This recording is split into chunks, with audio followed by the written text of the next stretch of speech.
দেখো কি আছে। তুমি করো, আমি করছি। জীবনে চলার পথে বিপদ সবসময় আসে। এই বিপদ সেই বিপদ নয়, এই বিপদ সকলের বিপদ, আবার সকলেরই আনন্দ, সকলেরই ফুর্তি। কেন? নতুন সরকার কত কিছু দিচ্ছে, ভাবছি আমিও যাব আনতে। কেন? আগে দিত লক্ষ্মী ভাণ্ডার, এখন দিচ্ছে কি ভাণ্ডার?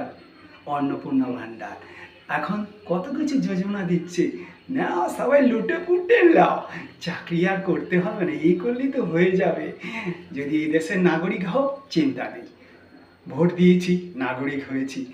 ভোট দিয়েছে যখন, নাগরিক হয়েছে তখন আর চিন্তা কিসের? পায়ের ওপর পা থাও আর মাছগুলি গুনে গুনে নাও। আর শ্বশুর বাড়ি যাওয়ার সময় ইলিশ মাছ, কাতলা মাছ নিয়ে নিয়ে যাও, পারলে একটা চিতল মাছ নিও, শাশুড়ি খেতে ভালোবাসে, বুঝলে? আবার গিটগিটির মতো রং পাল্টে ফেলো না, হাতে পয়সা হয়েছে বলে। সব কিন্তু পাল্টে যায়। ওরা শুধু পাল্টায় না, তোমরাও পাল্টাও, জনগণ তো পাল্টায় শালা।